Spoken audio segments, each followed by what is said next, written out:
All right. Well, welcome to the Pastor with No Answers. And today we have Aaron Noel. He's author of the blog turned ministry Christian Alcoholic. And this is an audio podcast, not a vodcast. So, Aaron, I want to let you know that I have black friends, okay? So this, I want you to feel comfortable. I know black people. Do you get that? Do you have people say, "Oh yeah, man, I have a black friend, this guy that I went to school with." Do you get that? Because I know people used to get that all the time. Yeah, I don't get that too much because it seems to be the circle I'm in. Yeah. I'm like one of a few of the black friends my friends have, so it's just like, like if they said that, I'd be like, no, you don't. Like, it's me. Like, I'm your black friend.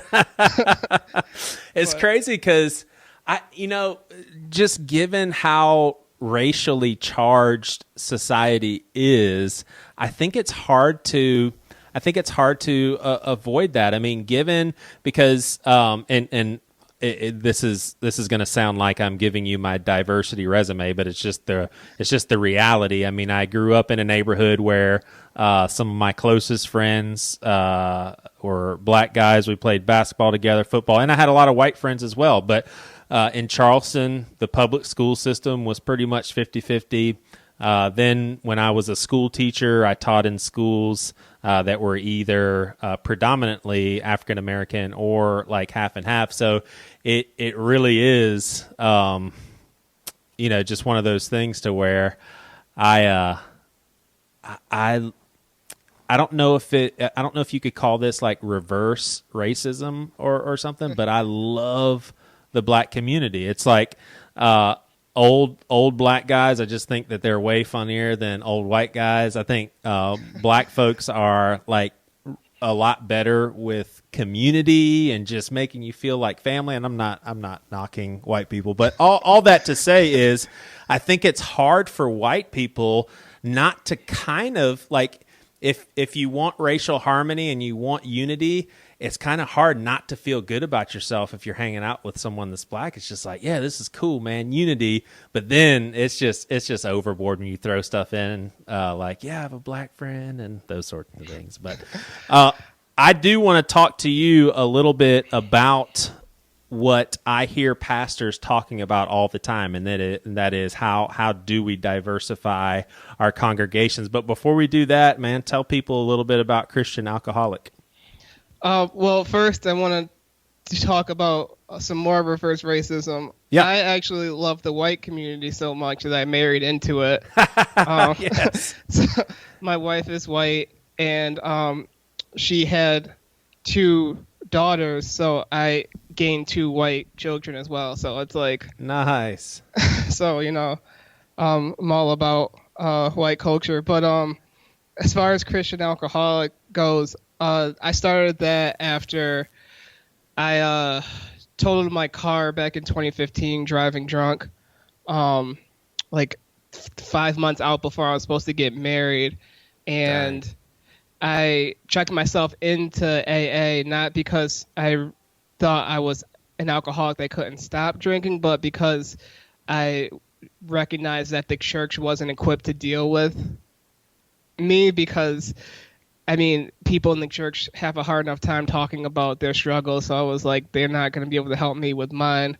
So I was in AA for about 4 months, and then I just started blogging about my past and just the events that led up to it, and I wrote a book called AA versus the American Church that really took a hard look at the church and some things that it could learn from AA meetings, because AA was developed by 2 Christians, but just looking at ways that we could improve the church by bringing honesty and authenticity back to it is really what the mission of Christian Alcoholic is. And since then, I've written a couple more books, and I've been recently blogging about racial issues just because, I realized, like, I'm a black man in a predominantly white culture of Christianity, and I guess wanted to give that perspective. So that's what I've lately been blogging about. But yeah, we do a bunch of things. We do blogs, we have books, and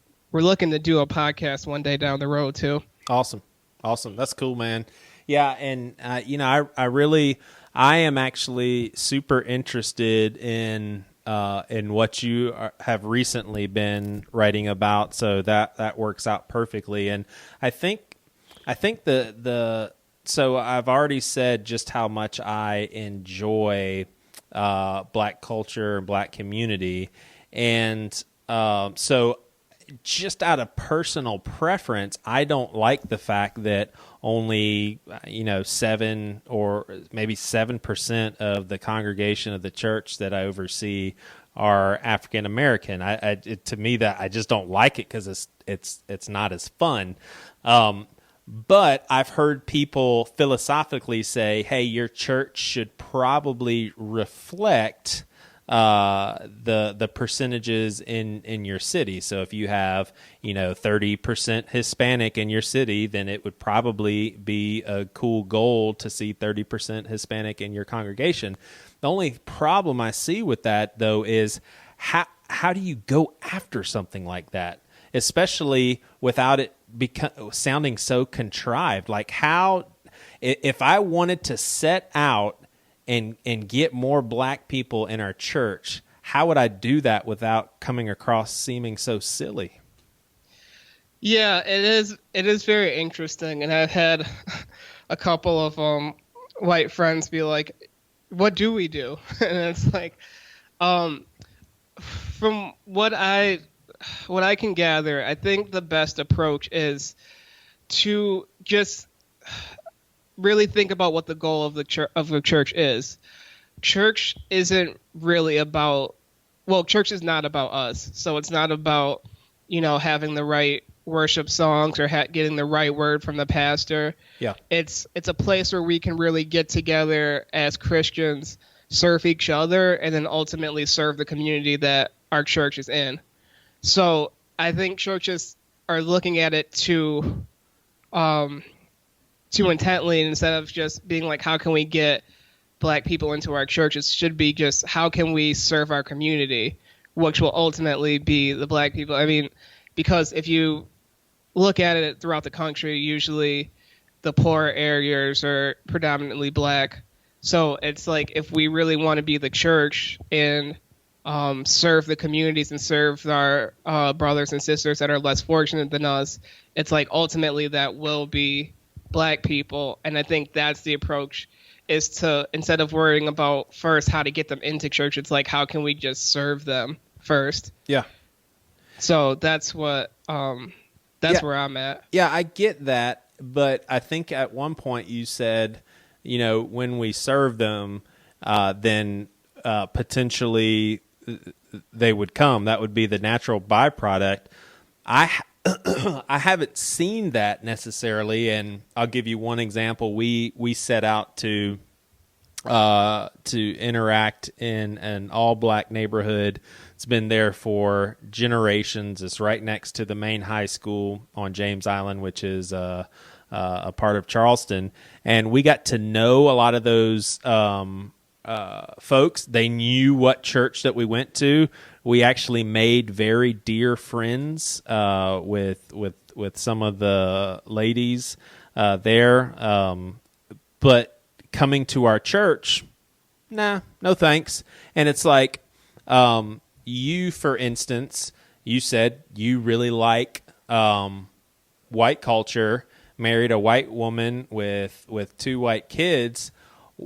Wouldn't it also make sense then, though, that probably a lot of Black folks prefer Black culture, and is that even a problem? So I almost think maybe the most important question is, should I try to do something about it? Like, if someone walks into a church service on Sunday morning and they see the vast majority of people white, is that something that negatively reflects on us?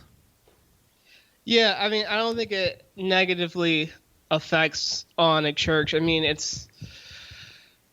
A church can only do so much to diversify itself. I just think it's not going to be an overnight thing because there's a lot of past damage that the church needs to get past and kind of like prove itself to the black community before you're ever going to see like the numbers switch. I mean, you got to think like I read or I saw something posted the other day about how white pride is stupid, but like black pride is a necessary thing. And the post was pretty much like, there is no just like white race. There's like, different. There's Irish, there's Italian and stuff like that. And it was saying like, you can have like Irish pride or Italian pride. That's fine. But if you ask a black person like, where are you from? Can you trace your ancestry back? Like they can only go back to like the plantation that was started. Like we can't really go back farther than that. So black pride is kind of like all we have. Mm-hmm. So, and you have to think that like we were brought here by people who claim to know Christ and, saw us as less than, brought us from Africa and then like pretty much just like Christianized us. And we're like, this is your religion. You're less than us. You serve us. And like, but you should serve this God.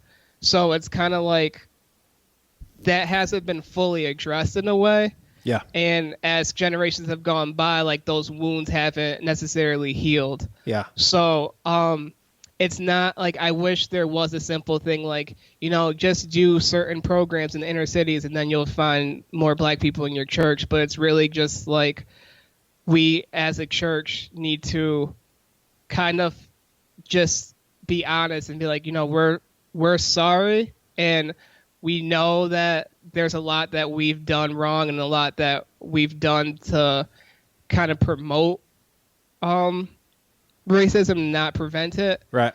And like, how can we help? Because I feel like as far as so it's not it's not as simple as like hip hop elements in your worship and taking a bunch of mission trips to Africa. That's not going to solve everything. Yeah, you can't do like a 3-on-3 basketball tournament and just like be like, all right, we're going to have Kendrick Lamar perform and then everyone's going to show up. But yeah, it's just kind of like Christianity. I feel the church in the black community, I feel like the church has asked for forgiveness from the black community, but it hasn't really put the effort to reconcile with the black community. Yeah. And actually be unified with the black community. Yeah. And, it's hard not to get caught up in numbers, especially as mega churches get more popular. It's hard not to just look and be like the numbers and look at how many black people we have in our church, how many white people, how many Asian, how many, like whatever. But it's kind of just like, what impact are we making? Like, how are we really infecting the communities? Because I feel like if the church really as a whole made a concerted effort to really just affect communities, it would eventually boil over into the black community, especially trusting the church again and coming back into the church. Yeah. Now, I mean, I think you're right on the money with the responsibility that needs to be taken by the white community. I was just talking to someone recently and they said you hear this all the time, not you specifically, but all of us in general. We hear people say, man, the ancestors that enslaved your ancestors, they're not even alive anymore. Like, this needs to be put to rest. Why are we even talking about it? And it is that attitude right there that keeps the division, because like can white people not realize, and I'm not even necessarily saying, hey, it's Joey Svensson's fault, I need to own this. I'm not saying that, but yeah. Can I at least say, hey, I apologize because I know that what my ancestors did is still affecting you guys now. Like you guys in the in the 1800s, y'all were still enslaved while my ancestors were able to start businesses and start accruing wealth and that sort of thing. And then I mean, it was just in the 1960s when if a white person was applying for the same job a black person was, the white person's going to get it every time. So it's almost like at least let's apologize and say, no, we have advantages, and we're sorry that you guys are still fighting against that. But it's just, I understand where people are coming from, and I think their intentions are good, but I wish they would just slow down and rethink what message they're sending to black people when they say that. Do you find that you are in a peculiar strategic, so to speak, position as far as being a black male and yet being very deeply entrenched in white culture? Yeah, I kind of have been recognizing that I'm in a kind of advantageous, I think I said that right, place. Yeah. Like I've kind of, I don't want to say like been accepted, but like I've just kind of been I'm in a really good spot where I have a place of influence and I can really speak directly into white culture and white Christianity. But it's funny that what you were talking about, because like I've had white Christian friends in the past be like, like it's not like, my family like owned slaves, or like, it's like generations ago, and like it's that kind of dismissiveness that is really harmful. And it's not like the black community is just like asking the church to just be like, just make racism go away. Mm-hmm. That's not what we're asking. We're just like, acknowledge that it exists, acknowledge that you've had a hand in keeping it in existence, and acknowledge that like it's still affecting us today. Yeah. And I really think that if, unfortunately, I don't know what the numbers of bad Christian are, like I don't know like your demographics, but I can assume like you're probably lacking in like the black demographic. Mm-hmm. Even just joining the BC club like recently, like I can see, and it's not anything you guys are doing wrong, but it's just because like I said in my email with you, like just mainstream Christian culture. And even though you guys aren't like Jesus culture, you guys are still pretty mainstream Christian culture. Mm-hmm. But they're not going to hear, even though you guys are like the cool Christianity, I don't want to like patronize you guys, but you know what I mean? They still don't know that you exist. Man. Yeah.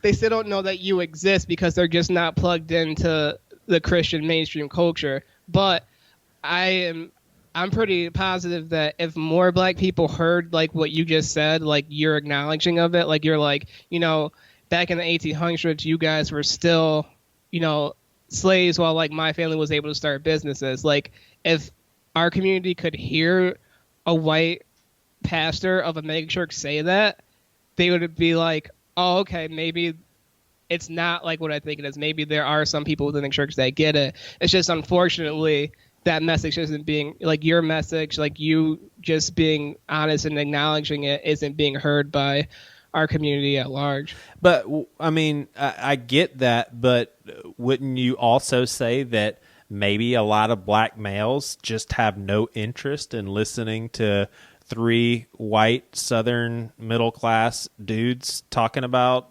things that they don't really care about? Like I agree that what I said potentially about just how the black community did have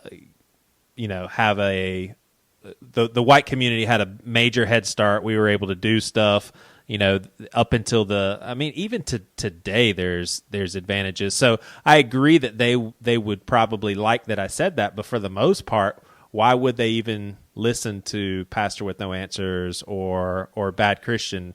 I mean, do most black people want to listen to black people, and is that okay? Yeah, I mean, you definitely, you're comfortable with what you know. So, like the reason I'm so comfortable within white culture and like Christianity is because I was raised into it. Yeah. So it was just like where I grew up and the schools I went to, it was just like either I was going to embrace it or I was just going to be an outcast because there wasn't, too many people like me. But I think it's twofold because like I don't think the lack of black representation in the church is just the church's fault. I think it's also the black community's fault in the sense that we tend to not trust people just solely based on them not knowing our struggle personally. Yeah.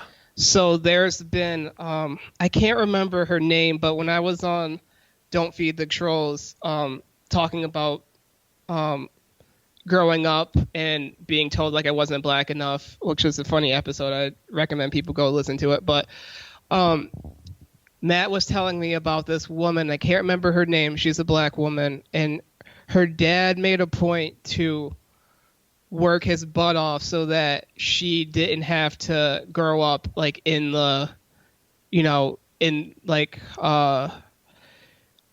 the black community in the sense of like she didn't have to grow up poor. Yeah.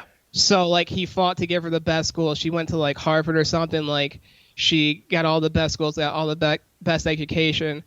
And she felt when she got to a certain age that, like, she wanted to go back to the community and really, like, help it. And when she did, the black community was really against her in the sense that they were like, you don't know our struggle. And it took her, like, years to get their trust. Yeah. And what I realize is that a white person doesn't have to know our struggle personally to know that it's unfair, know that they want to help. Right. And so I think that's the reason why a lot of people in my community won't listen to three white guys even though they're like in support and want to help. It's because they're just like, well, they don't know our struggle. Yeah. And they just write them off. But it's like, unfortunately, we shouldn't want them to know our struggle. We shouldn't want anyone to know our struggle. It's not one to be, no one should have to struggle like that. But if they want to help, that should be good enough for us. Because honestly, if we really want to see change in America and for like the racial divide, it's gonna take more action and more action from the white community because, like it or not, the white platform in America is much larger than the black platform, and the white voice is paid more attention to the black voice in America. Yeah. So we really need to find a way to work together to really, if we really want to make a difference in America and, break through a lot of this racial injustice. Yeah. Why, or not why, but are there black churches that are asking the same questions that white people are asking as far as how can we get a more diverse congregation, especially some more African Americans? Do you think that there are black churches that are saying the same thing about white people? Like, how can we get some more white people in this church?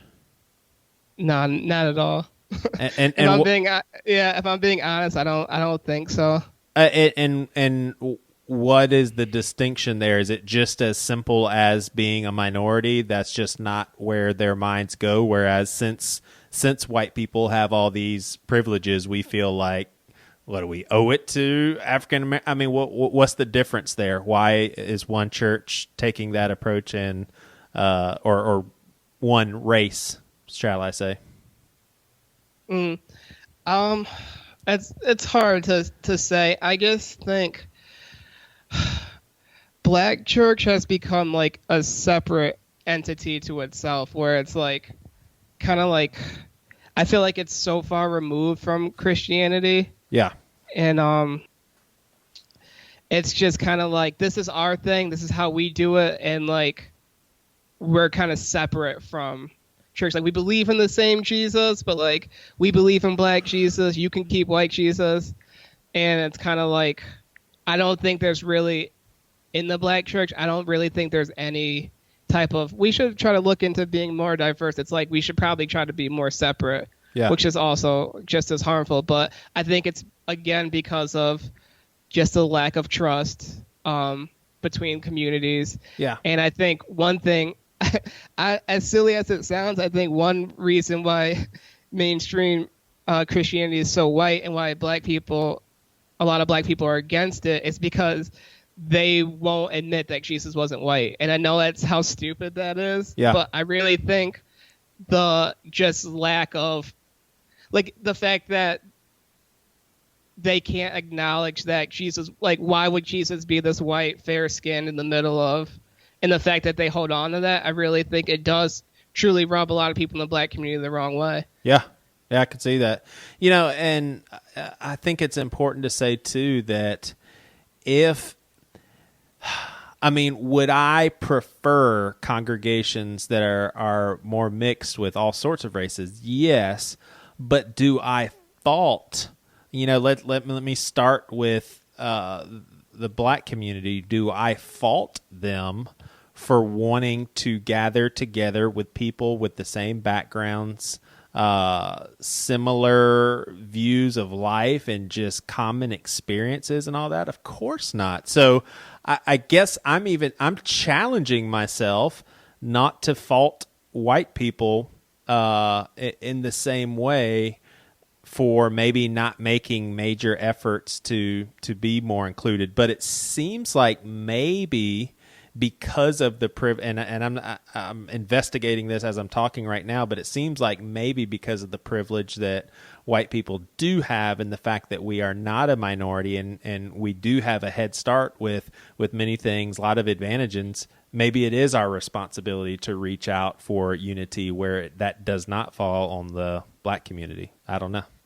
Yeah, like, I don't personally fault the church. I know you're not saying that, Mm-hmm. but it's because it's not an easy thing, and that's the hard part about it. Like, there's no easy solution. It's a lot of what ifs, but it's like a lot of these conversations aren't happening, and it's just trying to make more of these conversations happen and really just take a look at how can we really bridge the divide. But yeah, like, I kind of agree with where you were going in the sense that it does kind of suck, but it's kind of like it. I do feel like it's on the church to make the first move. Yeah. I think the black community also has a responsibility to let the church make the first move and not reject them when they do move. So I think there's definitely, we each play our role, but yeah, I would say that it would be the church has to make the first step, and that looks like different things in different it looks like different ways in different congregations, but yeah.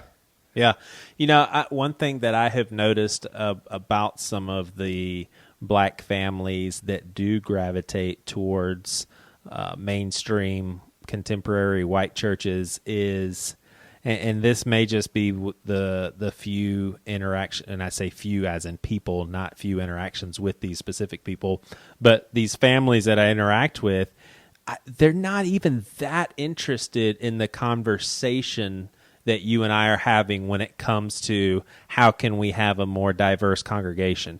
It's not that interesting to them. To them, it's like, and I don't know if you can shed any light on that. I don't know if to them they're just like, please don't make our people a thing. We like your church. We want to be a part of your church family. Can we please just rest it there? I don't want to talk about it. Yeah, no black family wants to go into a church and then just be deemed like the ambassador of the black community for said church. Right. Like, nobody wants that. Because I know for the longest time, me and my family were the only black people at my church, and it's not like they came up to us and were like, please tell us how we can reach your cousins. Like, what food do we have to serve? Like, what do we have to do to get your cousins here? But yeah, I mean, it's tough because a lot of people are just defensive and they don't want to be looked at, as different. They just want to, I'm a Christian, you're a Christian, I go to your church, it doesn't matter the color of my skin. But I just really think that the reason, as tough as it is, the reason I really think we need to push for more unity between the church and the black community is because I don't think we really see any change in the racial tension in America until the church and the black community get unified. I really think these two entities have to work together to really bring about change because, I think the government has made it pretty clear that it doesn't care about black lives as much, and it's weird to say.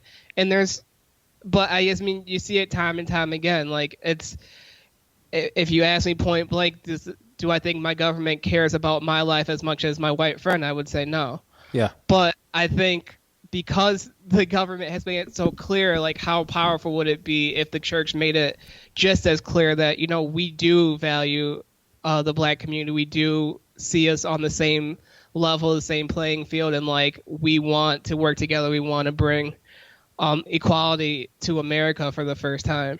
Yeah. Yeah, for sure.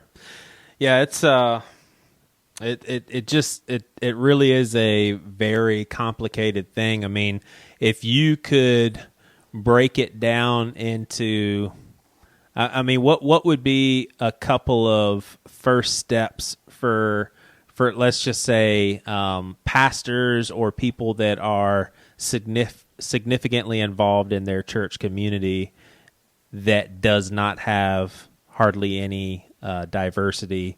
What would you say are some very good, if it's so important, what are some good first steps to make in achieving an eventual more diverse congregation?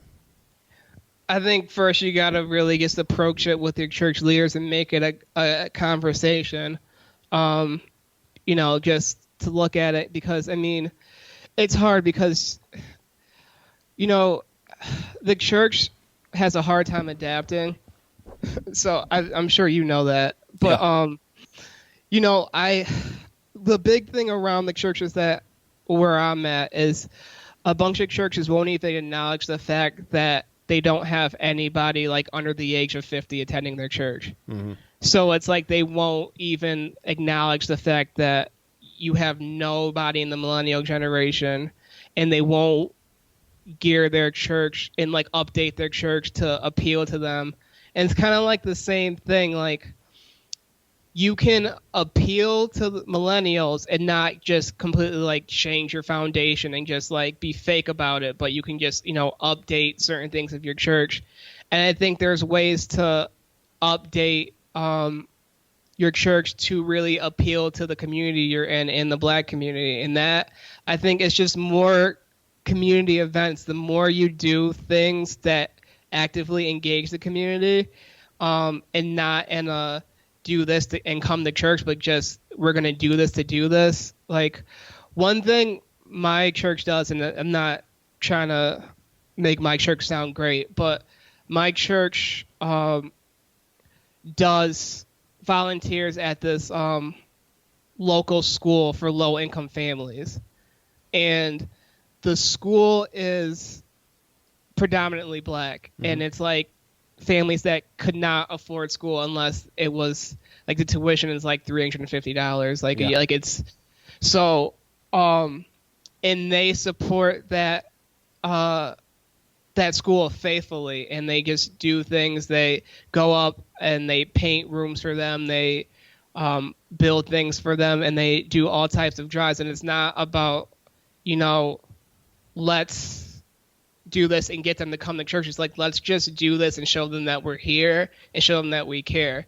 And I don't know if that's done anything, but we've had a couple of more black families come to the church. Yeah. And I'm not sure if it's from that specifically, but you can do community projects and you might not get the people you help to come to your church. But I'm telling you, like, if you do things for the community, they will start speaking good about the church, good about your church, and that might get their cousin to come or something like that. It's really just, it's hard because it's really like a faith thing. Like, you're not going to really see the results firsthand, but it's really just like, how can we really just be a light to the communities around us and to the Black communities around us. Yeah. Yeah. I think another thing that I've heard people say is if you want a more diverse congregation, then you need to have more diverse representation of leadership and people on stage on Sunday mornings and that. And the only thing that I don't understand about that, and I will attest to there being benefits and helpfulness of that. Our worship leader is a good friend of mine, and he's Black. And I have actually had a single mother who was Black tell me how much it meant to her that her two boys see a positive white role model side by side with a positive Black role model. Like, that means so much to her for them to be able to see both of those in place. So I understand that, but I don't understand how that can necessarily be a vehicle to attract more of we'll be specific with the Black community since he's a Black worship leader. How does that attract more Black people if they don't even know that he's leading worship in the first place? It seems like it would work if they just happen to visit and they're like, wow, that's pretty cool. Yeah, that's like the stupidest thing. That is stupid? Yeah, that's so stupid. Like, it's if you force anybody into leadership based on like, all right, we're just trying to make it more diverse, you're going to destroy your church before you affect the community, because you're going to put people in positions that don't need to be there or aren't ready for them, and it's a bad road to go down. And like you said, like, you can put a Black person on the stage, but it's not like, unless you're going to advertise like put like billboards around the community, like introducing our new Black worship leader, like, you know what I mean? And nobody in that wouldn't do any good. Right. So I don't believe that. I don't believe that's good either. I think a good process would probably be to just really like look at your congregation. Like, a congregation should always be developing their congregants. Like, it shouldn't be a place where you can just sit and like you're not growing. So like, if congregants or congregations and leaderships looked at the people they already had in their church and really just focus and develop them, then eventually they can be in those positions. But you just put people in to do that, like, wouldn't work. It's kind of like I did want to talk about when Stephanie Drury was on your podcast. Yeah. And I loved her because she cares about diversity, and I love hearing someone care and like know stats about my community that I don't know. Yeah. So I definitely appreciate her, but yeah, no, it's not really that bad. But when she was talking about the numbers and like how many Black people you've had on this show and stuff, and like your numbers, like, as a Black person listening, because I've listened to Bad Christian since the beginning, I've never been like, they should have more Black people, because I realized that there's only like the culture you guys are in and like the culture of your podcast. Like, if I for a second thought that you were just picking Black people randomly just to put them on the show to try to appeal to me, I would stop listening to you guys. Yeah. So like, if I just saw you go down the list of like, all right, we're going to get every Black Christian rapper and just make them on the podcast, whether or not we want to talk to them or not, but just to try to get to diversity numbers, like, that would rub me the wrong way. And like we put out a Bad Christian episode and the title is Black Female. Yeah. Well, I mean, if you really want to make the episode appealing, it has to be like Black transgender. Yeah. Like, like, you just have to get all of them in. But yeah, like, you guys can only do so much because your podcast is geared in Christianity. You want to talk to leaders and people, artists and whatever in the community, authors, but unfortunately there's not a lot to choose from. Yeah. So it's like, I don't fault you guys for not having, like, I don't want you guys to change the mission of the podcast just to try to make the numbers diverse. I wish there was more Christian author or Black Christian authors and worship leaders and pastors, but right now it's not the way it is. So I appreciate you guys when you get the opportunity to have people on. like, I mean, you're having me on, and I'm not like a big time name, but I reached out, and you know, you were accepting. So, yeah. So that was just something I wanted to say. Maybe it's an encouragement to you guys. Yeah, no, I but, appreciate it.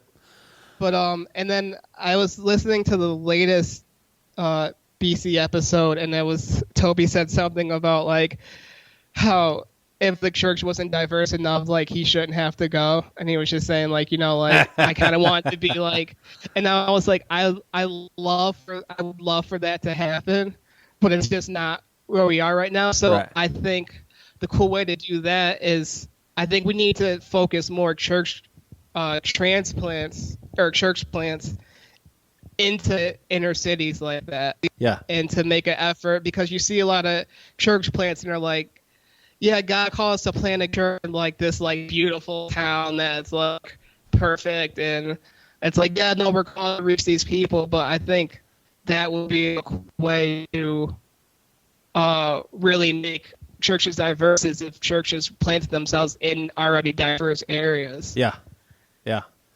Yeah, totally. Last question. You know, we've talked a lot about. You had some strong opinions on like handpicking people of different color to fulfill important roles in the job just for diversity's sake. What if you had a white worship leader applicant and a black worship leader applicant, and they were both pretty comparable, and you'd be good to go with either one? Would you fault a white pastor like me to say, well, both of these guys would be great for our church, I'm going with the black guy because diversity is a plus? Yeah, I think I would. As weird as that sounds. Yeah. If you really, if that was your motive, like, I guess want to make the church appear more diverse, so I'm going to put this guy on stage. I mean, I feel like he would ultimately win anyway because black voices are better than white ones. but yeah, I mean, forcing diversity is sometimes just as bad as just like ignoring diversity. So it would really just be whoever was the better fit, you know, like if they were both comparable, but one style of leading worship was just more comparable to your church, like whoever that was, I think you would be the decision that you should make. Yeah. Gotcha. Interesting. So Aaron is an advocate for more diversity. He believes that it is important. So that answers an important question for me personally, because I've always asked, should I even try? Is there a way of trying without coming across contrived or silly? And I'd say one of the most interesting things that you said is I was surprised how you answered the last question. It seems like if they were two people of equal abilities, it would just be, if you are striving for more diversity, it seems like that would be a good way of doing it. But Aaron disagrees, and for good reason. I appreciate all of your insight, man. So tell one more time, where can they go for Christian Alcoholic? The website is www.christianalcoholic.com. We're also on Facebook, facebook.com/Christian Alcoholic. I am a member of the BC Club, so if anybody has any questions, you can just hit me up on there. If you want to make BC Pod, black again, you can Heck join yeah. that fight with me. Heck yeah, man. I just want to thank you guys for what you guys are doing. Like, as a black Christian, I do really appreciate your guys' insight, and I know you Matt and Toby like really do care, and like you want to see equality in the church and in America and everything, and I really do appreciate everything you guys are doing. Well, thanks, man. I really do appreciate hearing that. I thank you for your support in the BC Club and for your contributions on this podcast, man. Have a good rest of the night, my friend. All right, you too.